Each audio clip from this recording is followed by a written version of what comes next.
Pai do Senhor aos irmãos, nós damos graças a Deus por tudo que Ele nos tem dado, nos tem concedido, né? Pelos livramentos, pelas bênçãos. Sabemos que a graça, né, que o Senhor tem dispensado a nós é algo imerecido. Mas nós louvamos a Deus, porque Ele tem olhado para nós e nos dado a oportunidade de sermos chamados filhos de Deus. Hoje nós vamos estudar a lição 4, né? O título diz assim: O drama de Jó.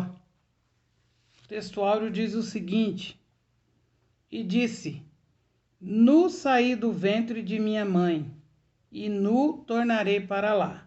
O Senhor deu, e o Senhor o tomou. Bendito seja o nome do Senhor. Está em Jó, capítulo 2, versículo 21. A verdade prática diz o seguinte: a despeito das grandes provações que se abatem em nossa vida, à luz do exemplo de Jó, devemos permanecer fiel ao Senhor. Ou seja, assim como Jó, nós devemos permanecer fiel ao Senhor, mesmo que a provação venha nos abater, né? Podemos até estar abatidos, mas não vencidos, porque maior é o que está conosco do que o que está no mundo. E essa frase de Jó capítulo 2, versículo 21, é uma frase muito conhecida, né? E o contexto dela diz o seguinte: que Jó, vendo tudo aquilo, a esposa começa a chacoalhar ele, né, a provocá-lo, vamos dizer assim, e chega ao extremo de dizer: homem, amaldiçoa esse teu Deus e morre. Alguns historiadores falam que não foi bem assim, que foi uma forma de expressão, mas na Bíblia está bem claro, né, o que ela falou. Então, nós, como servos do Senhor, nós não devemos desistir do que a nossa fé nos garante. Não devemos desistir, por mais que a prova seja difícil.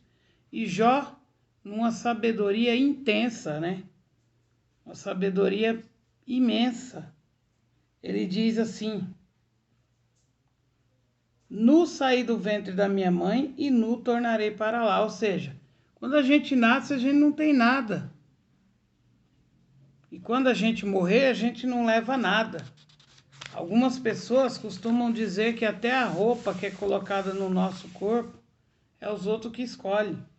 Então, nós temos que fazer o quê? O que Jesus falou. Não é se apegar com o que está na terra, é se apegar com aquilo que a gente pode construir no céu, a juntar tesouro no céu.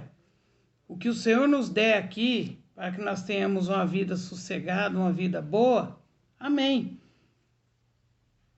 Se você tem uma condição financeira abastada, amém. Se a sua condição financeira é para manter você durante o mês, amém. O seu tesouro não pode estar aqui, o seu tesouro tem que estar no céu. O Senhor Jesus disse que aonde estiver o teu tesouro, ali está o seu coração. Que o seu coração esteja, né, realmente com Deus, guardado nos tesouros dos céus, né? Começando aqui. A provação de Jó fez com que a vida de Jó se tornasse um drama, né? Os mais aclamados cineastas, nem eles seriam capazes de dramatizar o que Jó passou, né? Ou algo semelhante. De homem mais rico e admirado do Oriente, torna-se apenas um pobre moribundo, né? Na visão de seus amigos, um pecador revoltado e arrogante.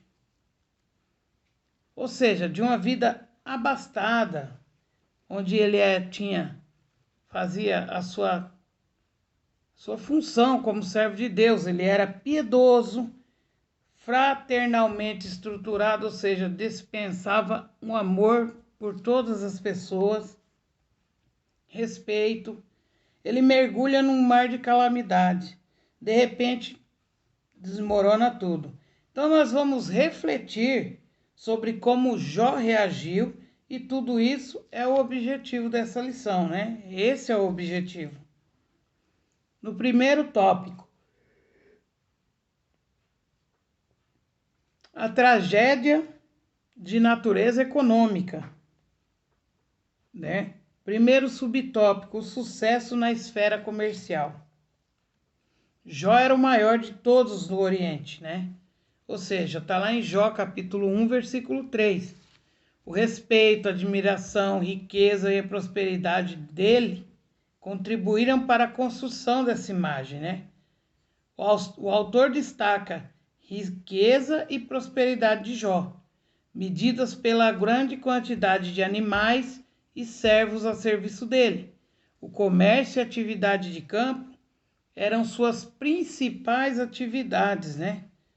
Enquanto ovelhas proporcionavam lã para a produção têxtil, por outro lado, camelos e jumentas estavam a serviço do transporte de carga. Dessa forma, ele se destacava no Oriente como um homem de negócios, né? Ele tanto produzia como tinha uma logística, né? Na época, vamos dizer assim para ficar mais fácil. Ele tinha a produção e tinha a logística para escoar a demanda. Segundo subtópico, o sucesso na esfera do campo, né? A atividade do campo era o principal negócio de Jó.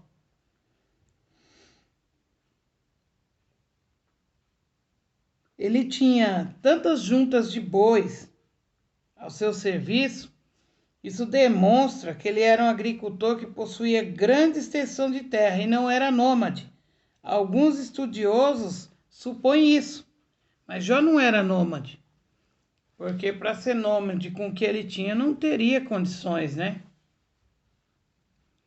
E tem uma palavra, abudá, né?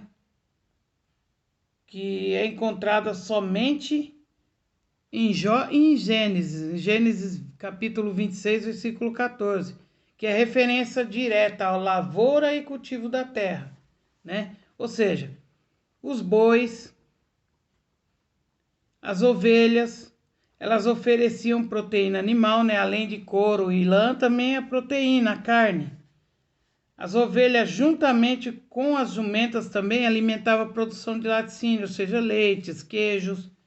Jó era um verdadeiro empreendedor, né? Ou seja, na época, ele era o empreendedor mais bem sucedido da época. O terceiro subtópico, o ataque do diabo na esfera comercial. Satanás atingiu as atividades comerciais do patriarca, né? Ou seja, ele procurou retirar tudo aquilo que, graças ao trabalho duro, Jó conquistou, né? Destruiu o animal, seu pessoal de serviço, desestabilizou ele financeiramente. Ou seja, o seu negócio sem animal de carga, né? Foi por água abaixo, o transporte foi prejudicado, ou seja, ele não tinha mais lã para entregar, não tinha mais laticínios para entregar e não tinha o meio logístico para escoar isso. Ele tinha sido quebrado pelo inimigo. Ou seja, com permissão de Deus, o inimigo retirou tudo o que ele tinha. E o inimigo, se a gente não tomar cuidado, se a gente não estiver firmado na presença do Senhor, tudo que a gente tem, tudo que a gente conquista, ele usurpa, né? Por isso tem que estar firme na presença do Senhor e não se apegar com bem material, mas se apegar sim a Cristo, a videira verdadeira. O quarto subtópico, o ataque do diabo na esfera do campo. Da mesma forma que ele atingiu os negócios, ele atinge também no campo. Ou seja, destrói produção de carne e leite, né? Laticínios e proteína, e toda a sua fonte de riqueza. Ou seja, a pessoa tem que ter muito equilíbrio para não se desesperar diante de um quadro tão sombrio. Imagine você que você tem uma boa produção de queijos, iogurte, leite, uma boa produção de carne, né? Tem produção de lã, tem os seus meios de transportar para não ter que pagar transportes caríssimos. E de repente você se vê sem nada disso. Para pensar. Na esfera de hoje, do mundo que nós vivemos hoje, é perigoso a pessoa até infartar, né? Será que a gente ia ter a mesma fé e a mesma coragem de Jó de continuar firme na presença do Senhor? A gente tem que pensar nisso, porque hoje, infelizmente, muitas das pessoas estão dando mais valor a dinheiro e a bens materiais do que a servir o dono de tudo isso, que é Deus. Se você tem dinheiro é porque Deus te proporcionou, Ele te deu condição, te deu saúde, te deu força, sabedoria para que você conquistasse isso. Você não conquista nada por acaso. Tudo é permissão e obra de Deus na sua vida. Então, nada mais justo do que louvar ao Senhor, colocar o Senhor em primeiro lugar na sua vida, para depois pensar naquilo que você vem tendo, porque isso aí é consequência da sua fidelidade a Deus. Isso é consequência da sua fidelidade a Deus, né? E é necessário também fazer uma ponderação, né? Nem sempre o empreendimento de alguém quebra por investidura de uma ação maligna, né? Direta. Às vezes é apenas um mau gerenciamento ou consequência de uma crise de mercado. Porque senão já vai ter pessoa que vai sair dizendo, não, eu quebrei porque o inimigo me deu uma rasteira. Nós estamos passando por uma crise. E nessa crise, devido à pandemia, muitos empresários deixaram de ter as suas empresas, fecharam as portas, né? Outros fecham a porta porque não sabe lidar com dinheiro, não sabe gerenciar o que ganha, o que entra, não sabe entender, né, como administrar o seu negócio. E sim, né, como no caso de Jó, foi uma ação maligna. Em alguns casos também o é hoje, né? Então nós temos que ter a sabedoria de Deus e o Espírito Santo na nossa vida para a gente entender quando é algo maligno ou quando é algo natural ali do nosso meio social, né? Tipo a pandemia ou uma falta de um gerenciamento, uma ingerência, né?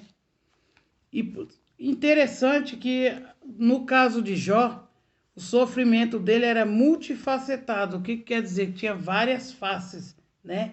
Ele tinha várias condições. Ele era físico, porque ele foi atacado na sua saúde. Ele era social, porque a sociedade se distanciou dele e via que ele tinha perdido. Era emocional, porque, queira ou não, abalou ele psicologicamente. Mesmo estando firmado em Deus, você vai sentir dúvida das coisas, você vai se sentir esfarelado, né? Você vai se sentir fraco, indefeso, e às vezes não vai saber como agir. E espiritual, porque queira ou não, muitas das vezes a nossa parte espiritual é atingida. E é aí que a nossa fé tem que estar alicerçada em Cristo, porque se não tiver, a gente cai. Se a fé não estiver firmada em Cristo, a gente cai. E para levantar é difícil. Porque aquele que está em Cristo, se tiver firmado na rocha, pode vir a tempestade que for, pode vir a ressaca do mar que for, você continua firme. Mas se você estiver numa condição fragilizada e de repente a sua casa ainda está na areia, a hora que bater a ressaca, bater aquela onda, a sua casa vai ao chão. E quando vai ao chão é difícil de reerguer de novo, porque muitas pessoas desistem, né? Muitas pessoas acabam por... eu não ia dar certo mesmo na igreja, não era isso que eu queria. inconscientemente, muitas das vezes, ela deixa de ganhar as bênçãos do Senhor na sua vida por dar mais valor ao mundo do que a Deus, né? Essa tragédia que se abateu sobre Jó, ela foi catastrófica. Imagine você o grau disso, né? Ele perdeu num só dia seus 10 filhos, né? Ou seja, estando os teus filhos e tuas filhas comendo e bebendo vinho em casa do seu irmão primogênito, ou seja, o mais velho, eis que um grande vento sobreveio da além do deserto e deu nos 4 cantos da casa, qual caiu sobre os jovens e morreram. Está lá no versículos, né, 18 e 19 de Jó, né, na nossa leitura diária. Está falando lá, né? Versículo 18 e 19 de Jó, capítulo 1, né?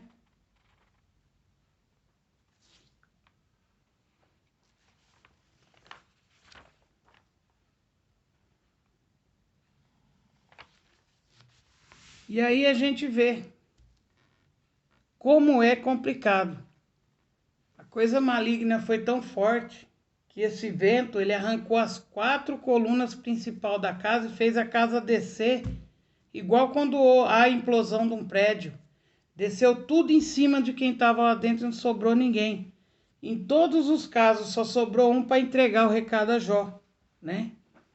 Ou seja, perder um filho é calamitoso, mas perder todos de forma inexplicável é nefasto, ou seja, é malícia pura, é maldoso demais. Segundo tópico, subtópico, né? A gente está aqui no segundo tópico, né? Fala sobre tragédia de natureza familiar. O primeiro tópico foi os filhos, o primeiro subtópico os filhos, o segundo subtópico a esposa. Onde ela fala, amaldiçoa Deus e morre, lá em Jó, capítulo 2, versículo 9. Atribuída à esposa de Jó é uma das mais chocantes. Por isso é objeto de várias explicações. Muitos tentam suavizar, né, como eu disse, como sendo a ironia usada pela esposa de Jó. Nesse caso, ela estaria dizendo, você continua aí com sua fé?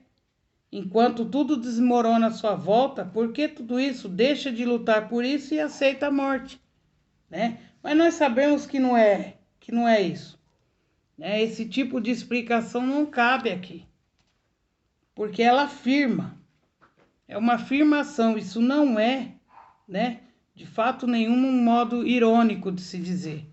Você sabe quando a pessoa, mesmo numa leitura, está sendo irônica. Outros procuram atribuir sentido ao texto. Esses dizem que a esposa de Jó não estava mandando amaldiçoar a Deus, mas orientando Jó a louvá-lo e morrer em paz, né? Também não cabe aqui, não tem essa conotação. No entanto, as evidências do texto depõem contra esse entendimento, ou seja, a reação de Jó ao dizer que a sua esposa falava como qualquer louca, confirma esse fato. Ninguém vai chamar uma pessoa de louco se a pessoa estiver ironizando ou se a pessoa estiver apenas tentando orientá-lo, né? Terceiro, o fato. O vento soprou forte sobre a família de Jó, devastando. Hoje ainda, fortes ventos continuam a soprar em famílias inteiras, né? O resultado é degradação familiar, divórcios, drogas e tantas outras coisas. E é o que nós estamos vendo muito no meio que se diz evangélico, né? No meio dos cristãos. Hoje, a degradação familiar é patente, é nua aos nossos olhos. Você vê filhos de servos de Deus que não parecem filhos de servos de Deus.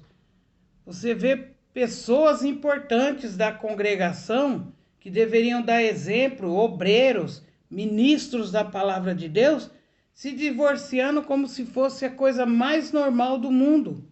Quando a palavra de Deus diz que o divórcio ele só é permitido aquele que for for pego em adultério e isso for comprovado.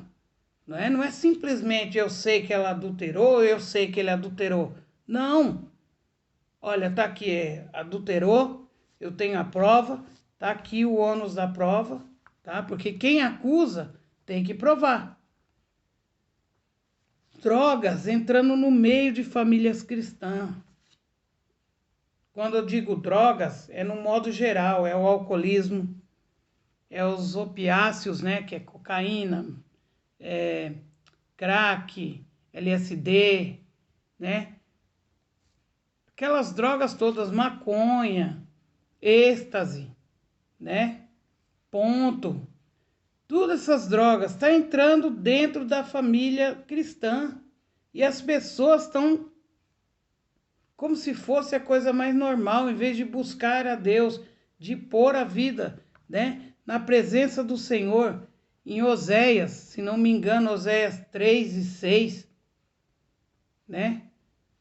A Bíblia diz assim: se o meu povo, Oséias 3:6, não, desculpa, Jeremias, acho que 33, se o meu povo, que chama pelo meu nome, se humilhar e orar e buscar a minha face, eu restaurarei a sua terra. Então nós precisamos ser restaurados diante da presença do Senhor. A exemplo de Jó, nós devemos nos refugiar em Deus. É preciso que a família comece a buscar a Deus em estudo, em devoção, em oração. E estude a Bíblia junto em casa, né? Antigamente as pessoas faziam isso em casa, hoje já não se faz mais. Então, os valores cristãos estão sendo perdidos e a hora que nós formos correr atrás, já vai ser tarde demais. Então tem que incentivar a leitura da Bíblia, tem que mostrar o caminho que é certo, né? Terceiro tópico, a tragédia de natureza física e psicológica. Primeiro subtópico, o diabo toca na saúde de Jó. Depois que ele vê o seu plano fracassar, né? Jó não sucumbiu à tentação. Mesmo diante da dizimação de seus bens, dos seus familiares, ele agora, o inimigo tem permissão para tocar na saúde de Jó. Nessa nova prova, é muito distinta na literatura do Antigo Testamento, ou seja, é diferente das demais leituras no Antigo Testamento, né? Ou seja, é uma prova nova, é uma prova diferente, porque até aqui a gente não viu isso, né? Segundo subtópico, a saúde física. O texto diz, né, o texto sagrado diz que ele feriu Jó de uma chaga maligna das plantas dos pés ao alto da cabeça. Está lá em Jó, capítulo 2, versículos 6 e 7. Tratava de uma doença extremamente maligna, capaz de provocar grande sofrimento em Jó, chegando ao ponto dele sentar em cinza e pegar um caco de barro para raspar a ferida, né? Ou seja, é uma prática que o homem antigo adotava quando se via acometido de grande desgraça, né? Ia para um monte de cinzas, né? Um local considerado imundo, e ali ele esperava a morte entre cães, insetos e aves de rapina, né? Ou esperava um final trágico. Muitas das vezes a gente também é atacado por coisas malignas. Nós temos que aprender que nós temos autoridade através do nome de Jesus Cristo para repreender todo o mal, né? Hoje em dia, o cristão não recorre mais à oração. Ele corre numa farmácia, ele corre num médico, mas ele não lembra de dobrar o joelho dele ou de impor a mão sobre a sua esposa, ou seu filho, ou familiar que está doente e repreender aquilo no poder que há no nome de Jesus. Jesus mesmo dizia quando as pessoas eram curadas, né? Você foi curado pela sua fé. Em que grau está a nossa fé, né? Fica aí a pergunta. Terceiro subtópico, a saúde mental. Além do sofrimento físico, Jó experimenta o sofrimento psicológico, né?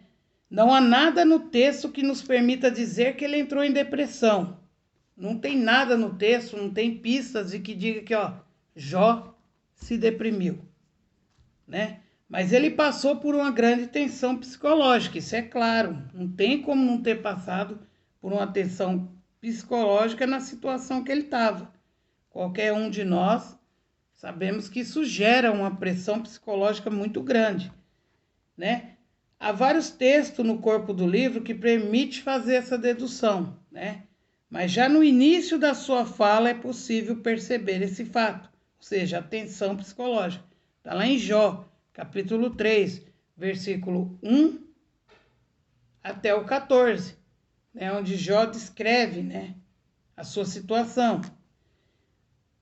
Ainda que ele mantivesse a sua fidelidade a Deus, ele amaldiçoou o dia do seu nascimento, né? Ou seja, não viu mais razão para celebrar o dia do seu nascimento.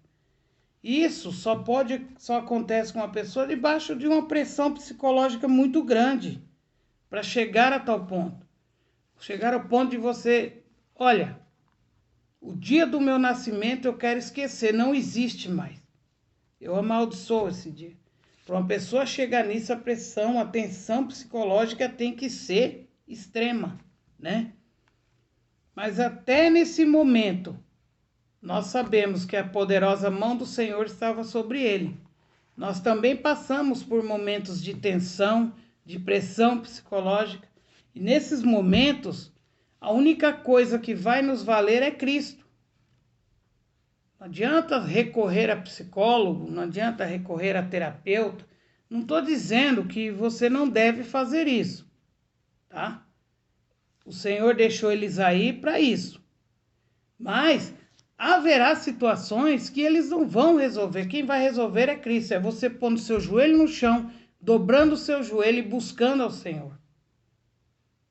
Há condições em que o terapeuta e o psicólogo vai te ajudar e muito, mas são limitadas, como nós seres humanos somos limitados.